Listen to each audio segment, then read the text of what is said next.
चेतावनी, वार्निंग, भड़ुए, गद्दार, गांडू, हरामखोर और लवड़ू इस वीडियो को ना देखें, क्योंकि अगर आगे देखते हो और अगर गांडू और गद्दार हो तो आज कान और गांड दोनों से खून निकलने की ज्यादा आशा है। जो इंटेलेक्चुअल्स हैं, जो हाई सोसाइटी के लोग हैं, वो ना देखें। आज तो मिट्टी की कसम है, जो बात करूंगा कड़वी करूंगा, देखना नहीं देखना आपकी मर्जी है। गद्दारों और देशभक्तों के बीच में एक बहुत बड़ी लड़ाई है। तो देशभक्त तो ये थे, अब गद्दार कौन है? मेरे हिसाब से जो मुझे लगता है, हर वो आदमी, चाहे वो आम आदमी हो, चाहे सिंप साधारण एक जनरल पब्लिक हो, चाहे एक ऑफिसर हो, चाहे वो किसी मीडिया हाउस का बैठा हुआ बॉस हो, चाहे वो किसी बहुत बड़ी ऑर्गेनाइजेशन का सीईओ हो, चाहे वो नेता हो, चाहे मंत्री हो, हर वो आदमी जो इस देश के सिपाही का सम्मान नहीं करता है, उसकी शहादत का सम्मान नहीं करता है, और यहां बैठ के हमारी रोटी खा के अपने नाजायज बाप पाकिस्तान की तरफ से बोलता है, हर वो मादर चोद, हर वो बहन चोद गद्दार है इस देश का, और मेरे लिए वो देशद्रोही है। बड़े बड़े जो इंटेलेक्चुअल्स बैठते हैं चैनल पे, और वो भी आदमी, गद्दार कौन है बे? जो यहां की फैसिलिटी चाहिए, एजुकेशन यहां की चाहिए, हमारा टैक्स पर एक भारत के आम जो नॉर्मल बंदा है, जो मेहनत करता है, मिडिल क्लास का आदमी, उसके टैक्स पर तुमको पढ़ाई चाहिए, और तुम उसके बाद चैनल्स पर बैठ के बहरान बानी जैसे मादर चोदों को, टेररिस्ट एक नहीं जितने आएंगे बहन चोद गांड में घुसड़ देंगे, उतनों को मारेंगे मादर चोदों को। समझ में आए बे? उनको जो बैठ के बताते मासूम लोग थे, बहन चोदों पता क्या है तुमको कश्मीर के बारे में बे? अंदर की कंडीशन पता है तुमको? जो गुमराह करते हैं इस देश के बच्चों को, उनको स्कूल कॉलेजेस नहीं जाने देते और अपने लौंडों को विदेश में पढ़ाते हैं। मेरे लिए हर वो मादरचोद, हर वो आदमी गद्दार है जो यहां बैठकर यहां की रोटी खाकर, चाहे कहीं पर भी बैठे, किसी भी लेवल का हो, चाहे अंग्रेजी में बोले चाहे हिंदी में बोले, जो भी पाकिस्तान की इस हरकत का और मेरे उन भाइयों को सोते हुए मारा जिन मादरचोदों ने, उनकी तारीफ करने वाला वो हर आदमी गद्दार मादरचोद, इस देश का राष्ट्रद्रोही है, गद्दार है, बहनचोद। मैं हमेशा कहता हूं, और मैं ऑपरेशंस जो थे मैं उसके बारे में बात नहीं करना चाहता था। कोई भी ऑनगोइंग ऑपरेशंस है, ठीक है, वॉर है, if it's a war zone then there is no problem. तुम हमारे मारोगे, हम तुम्हारे मारेंगे, इक्वालिटी है। युद्ध है, लेकिन यहां पहली बार था कि युद्ध के नियम तोड़े गए, इसलिए बात करना पड़ेगी आज। यार सोते में तुमने हमला किया और सामने से मारो ना बे। तुम्हारी भी इज्जत है, तुम भी सिपाही थे, बहुत पहले इसकी इज्जत कर ली। टेररिस्ट की इज्जत नहीं, सिपाही होते हैं एज अ सोल्जर। मैंने पिछले वीडियो में कहा कि मैं इज्जत करता हूं किसी भी देश का सिपाही हो। अबे तुम क्या बात करते हो बे? तुम तो मुर्दे नहीं अपनाते हो। हमने फिर भी इज्जत की, बोला, तुम्हारी तारीफ की, सबकी तारीफ की, लेकिन अब युद्ध के नियम टूट चुके थे। लाखों ईमेल आए हैं, 7 लाख से ऊपर ईमेल हैं। पूरी टीम पागल हो चुकी है जब से हमला हुआ है कि सर अब कुछ बोलना पड़ेगा, और आज बोलना इसलिए जरूरी है क्योंकि जवाब देना पड़ेगा। कुछ बड़ुओं को अब पता नहीं इनको क्या बोलूं, समझ में नहीं आता, क्योंकि एक वीडियो में मुझसे गलती हुई थी, मैंने कुत्ता बोल दिया था एक आदमी को। उस भड़ुए को कुत्ता बोल के ना मुझे गम हुआ, क्योंकि जब मैंने घर जाके अपने वो 2 शेर देखे ना, कुत्ते देखे, जब घर के देखे वो बच्चे, तब लगा कि यार कुत्ते से तो वफादार कोई होता ही नहीं है। इन हरामियों को मैंने कुत्ता बोल के ना, उस कुत्ते की जात पे मैंने उसकी बेइज्जती कर दी। एक नेता है, एक सांसद है, एक स्पोक्स पर्सन है, उसने एक बात कही। क्या कही वो बहुत जरूरी है, मैं आपके सामने पढ़ के सुनाता हूं। उसने फेसबुक में, ट्विटर में क्या शेयर किया और बेशर्मी से क्या लिखा और क्या कहा, उसका जवाब आज जरूरी है। उरी में मारे गए सारे सैनिक घूस देकर आर्मी में भर्ती हुए थे, अच्छा हुआ साले मारे गए। इस पर इतना हाय तौबा क्यों? भारत माता के लिए बोझ बने हुए थे, आतंकियों ने सही काम किया। इस आदमी ने एक दूसरे इंटरव्यू में, एक और आइटम है, एक और है, उसने क्या कहा? उसने ये कहा कि भारत की तरफ से जो सिपाही मरे उरी में, वो शहादत नहीं है। शहीद कौन हुए? जो पाकिस्तान की तरफ से आए। ऐसा है नेताजी, मादरचोद, हमको भी मौका दो ना तुमको ऐसा इस टाइप का शहीद करने का, बहनचोद। एक काम कर, सजेशन देता हूं, बहुत गांड में गूदा है ना, बोल मत बहनचोद। एक काम कर, अब तेरे पास जो सिक्योरिटी है ना पुलिस की, उनको हटा और बाहर जाओ, और एक सिपाही के परिवार से जिसका शहीद हुआ है, उरी की छोड़, कभी भी उसके परिवार से जाके जरा बोल। गांड में घुसड़ देंगे तो पूरी तेरी राजनीति जितनी तेरी चल रही है ना। अबे तेरे को शर्म आना चाहिए। देश का माहौल क्या है बे? आज देश गम में डूबा हुआ है और तुम जैसे भड़ुए मादरचोद, तुम लोग बहनचोद इसको अपनी मीडिया बाइट के लिए, अपनी पब्लिसिटी के लिए, तुम्हें पता है क्या दुख देते हो बे तुम। अबे पिछले हजारों बार बोल चुका हूं, कुछ नहीं दे सकते हो तो मादरचोद इज्जत तो दो कम से कम शहीदों को। सुनो बे झाटू, मंत्री है जो तुम्हारा है ना, जो तुम्हारा पद है, तेरा प्रोटोकॉल नहीं पता है, तेरा ना मेरे पास पूरी ज्यादा डिटेल नहीं है, लेकिन सुन, बहुत गांड में कूदा है, तेरे को बहुत चर्बी है ना।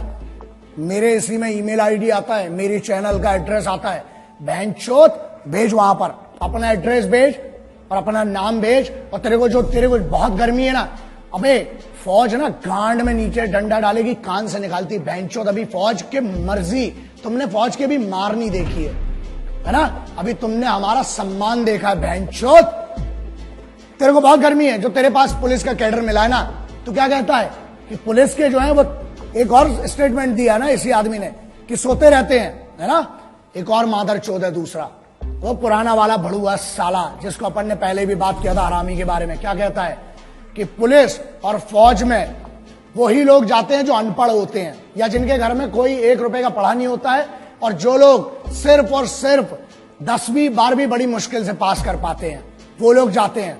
सुन, अब तेरे को बताता हूं, अबे चूतिए मादरचोद, तेरे को पता भी है फौजी होता कौन है?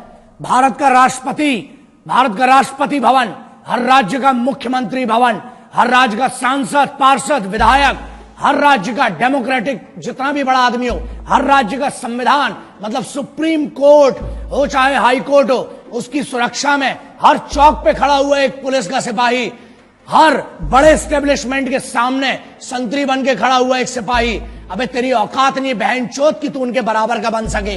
वो इस देश को चलाते हैं। तू अगर इन मंचों पे जाके इतनी बड़ी बड़ी बात कर पा रहा है ना, भोसड़ी के इसलिए कर पा रहा है क्योंकि वहां सिपाही हर चौगड्डे पर तेरे लिए खड़े और तेरे जैसे मादरचोदों को इतनी परमिशन दे रखी है। यही प्रॉब्लम है। जिस दिन छूट मिलेगी और जिस दिन सही मौका आया, याद रखना गांड में इतना बड़ा सुल्ला जाएगा। बहनचोद, अभी तूने बहुत मोहब्बत देखी और बहुत हुआ सम्मान तुम्हारा मादरचोदों। एक और सेंटेंस बोला इसने बहनचोद ने कि पैसा देके, घूस देके जाते हैं। अबे चूते तेरे पास दिमाग है लौड़े। बात एक्सट्रीम इनसेंसिबिलिटी की, शुद्ध भाषा में चूतियापा बोलते हैं ना जिसको, वो ये इन जैसे बहुत बड़े बड़े होशियारों ने जो बड़े बड़े यूनिवर्सिटीज में पढ़ रहे हैं, उनका कहना ये है कि फौज में पैसा देके जाते हैं और सोते हैं और राशन खराब करते हैं, राशन खाते हैं फ्री का, है ना। चलो इसका बड़ा सिंपल सा आप समझो, जितनी आपकी समझदारी है ना, अगर पैसा देके जाना है तो फौज में क्यों जाएगा आदमी? मरने के लिए। फौज में क्यों जाता है? फौज में कंफर्टेबल लाइफ नहीं है, तुम्हारे जैसी नहीं है। और बोलते हैं, हाँ एक और बात बोली कि आलसी है जो फौज में जाते हैं, वो लोग आलसी हैं इसलिए सो रहे हैं। बेटा तू बहनचोद, तू अपनी बात कर रहा है, तेरे से तो दाढ़ी बनाता नहीं है रोज बहनचोद, तू क्या आलस की बात करता है बे? एक जगह पे 15 साल से डले हुए तुम जैसे भड़ुए इस देश का राशन खा रहे हो, हमारा टैक्स खा रहे हो, हमारी हर चीज खा रहे हो, उसके बाद बोलते हो बड़ा नेता और यूनियन वाले। बड़ी बात है, तुम जैसे बड़े पदों पे भी जा सकते हैं, लेकिन हमारे लिए पद मैटर नहीं करता बे। इज्जत कमाना अलग बात है, ताकत कमाना अलग बात है। तुम जैसे भड़ुओं की कभी इस देश में इज्जत नहीं होगी। क्यों? क्योंकि इस देश में अगर मंदिर हो, चाहे मस्जिद हो, चाहे गुरुद्वारा हो, चाहे चर्च हो, उसको सुरक्षा कौन देता है? वो है सिपाही। बाहर से जो पाकिस्तान की तरफ से आ रहे हैं वो दुश्मन है, उनसे लड़ना बहुत सरल है। तुम लोग साले जो अंदर गदर मचा के रखी है ना, उसके लिए एकाध में एक दिन बहुत गलत होगा। मैं बहुत कोशिश कर रहा हूं, प्रयास कर रहा हूं कि बचा रहूं, गुस्से में ना आऊं, लेकिन अब लगता है कि अब कुछ ना कुछ, और जिस दिन होगा उस दिन पब्लिकली और बहुत गंदा होगा तुम्हारे साथ। क्यों फौज में जाता है? अबे वो बच्चा जिसको एक गरीब घर से आके पुलिस में या फौज में जाना पड़ता है ना, 3 बजे रात को उठता है वो बच्चा। जब बेंचो तुम लोग पार्टी कर रहे होते हैं ना वहां पर अपने कॉलेज में, यूनिवर्सिटीज में और अपने बड़े बड़े भवनों के अंदर, बड़ी बड़ी मेस में जब तुम पार्टी करते हो बेंचो दो, अबे तुमको पता भी है सिपाही होता क्या है। क्योंकि सुनो, प्रॉब्लम यह है हमारे देश में, ना एक नेता का लौंडा आज तक सिपाही बना, ना आज तक ये भोसड़ी के जो यूनियन में बैठे हैं, कोई अमीर का लौंडा आज तक सिपाही नहीं बना। कहां गए वो मादरचोद बड़े बड़े अमीर? अबे भोसड़ी के खेल के लिए समय देने वालों को, मैच जीतने वालों को क्या मिलता है? इनाम मिलता है ना। और वहां जो जान अपनी बॉर्डर पे लगाते हैं, -60 50 में वहां लड़ रहा है आदमी, घूस देके गया, चल माना बहनचोद तेरी बात, चल घूस दे के गया बहनचोद, तू दे देना मादरचोद, है गाड़ में दम तेरी, तू जा घूस दे के बहनचोद उधर पे, एक दिन की नौकरी कर मादरचोद। अबे आर्मी की और कमांडोज की छोड़, स्पेशल फोर्सेस की बहनचोद, एक दिन मैं देता हूं चैलेंज, अबे तेरी पूरी जिंदगी की पेमेंट दूंगा इन बड़वे मादरचोद गद्दारों की। जा एक दिन ट्रैफिक पुलिस का काम करके देख मादरचोद, धूप में वहां खड़े होकर देख, पानी में खड़ा होकर देख, मुंबई पुलिस हो चाहे दिल्ली पुलिस हो चाहे हरियाणा हो चाहे उत्तर प्रदेश हो, एक पुलिस के सिपाही का काम करके देख, फौज की तो बहुत दूर की बात है, तेरी गांड में इतनी दम रही है बहनचोद। और सुन, ये बात क्लियर सुन ले, आज तुम जैसे मादरचोदों को अगर मार के जेल जाना पड़ा, 14 साल मंजूर है बहनचोद। जिस दिन मेरे सामने पड़े ना मादरचोद, मारूंगा, लेकिन एक बात पक्की है, पब्लिकली मारूंगा, अकेले कभी नहीं मारूंगा, क्योंकि तुम जैसे आगे और पैदा ना हो बहनचोद। अबे मुझे तो शर्म आती है, माफ करना, जिसने तेरे को पैदा किया ना मां, मुझे माफ कर दे, तेरे को भी नहीं पता था कि ऐसी मादरचोद औलाद पैदा करोगी मां आप। शर्म आती होगी उस मां को भी अपने कोख पे जन्म पे कि ऐसा गद्दार पैदा कर दिया बहनचोद को।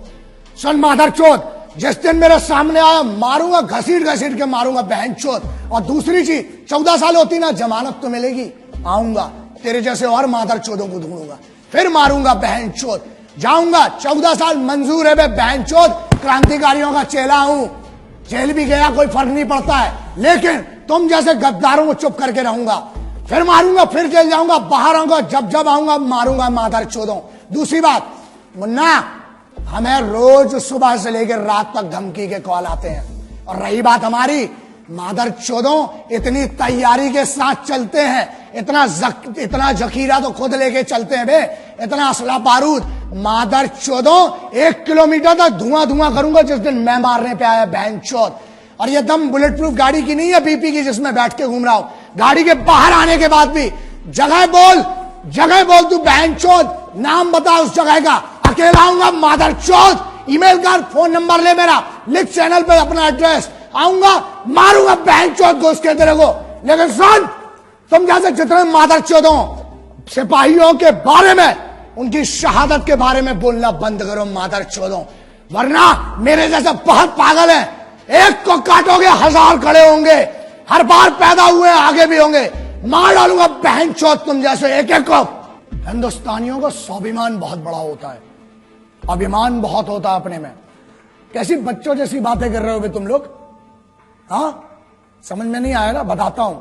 अबे हमारे इधर तो बेवड़े भी होते हैं ना, वो भी गुस्से में एक दूसरे को गुटका नहीं देते हैं, समझ में आ गया। अबे तुम तो कश्मीर मांग बैठे पागलों। दूसरी चीज, हमारे इधर ना, अबे पब्लिक ट्रेन, लोकल ट्रेन में ना, वसई विरार साइड की कोई ट्रेन होती है, उधर अंबाला पटियाला की कोई ट्रेन होती है लोकल ट्रेन, अबे वहां पर लोकल ट्रेन में सीट नहीं देते हैं, तुम तो कश्मीर मांग बैठे। और अगर पैर की धूल होती तो फिर भी 1 लाख बार सोच के चलो दे दिया होता, मोहब्बत से मांगते तो। अबे तुम तो दुश्मनी में हमसे हमारा मुकुट कश्मीर मांग बैठे हो।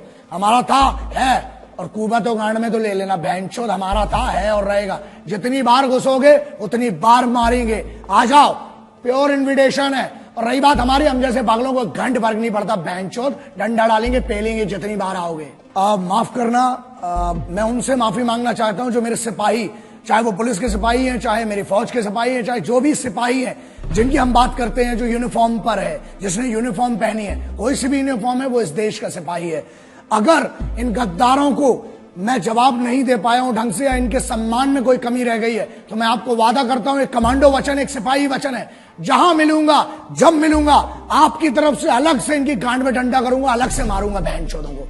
मैं सिर्फ, हम जो है, हम सिर्फ तिरंगे के सगे हैं, ना हम किसी के उपकार के हैं, ना हम किसी सरकार के हैं, समझ लेना, ना हम किसी के उपकार के हैं, ना हम किसी सरकार के हैं, हम हैं तो सिर्फ हर फौजी, हर सिपाही के परिवार के हैं। हमको किसी से कोई मतलब नहीं होता, ना हम किसी के उपकार के सगे हैं, ना हम किसी सरकार के सगे हैं। हम हैं तो हैं सिर्फ और सिर्फ एक फौजी और एक सिपाही के परिवार के सगे हैं। बस इतना मेरी तरफ से आज जितना हो सका इस भाई से करूंगा, आज भी कर रहा हूं, आखिरी तक इस मिट्टी के लिए लड़ूंगा। और अगर तुमसे ना हो सके तो बताना, ये भाई तो आखिरी सांस तक तुम्हारे लिए लड़ेगा और इस मिट्टी के लिए लड़ेगा। ये वादा रहा तुमसे, आज भी और आगे भी। जय हिंद। वंदे मातरम, इनकलाब जिंदाबाद, भारत माता की जय।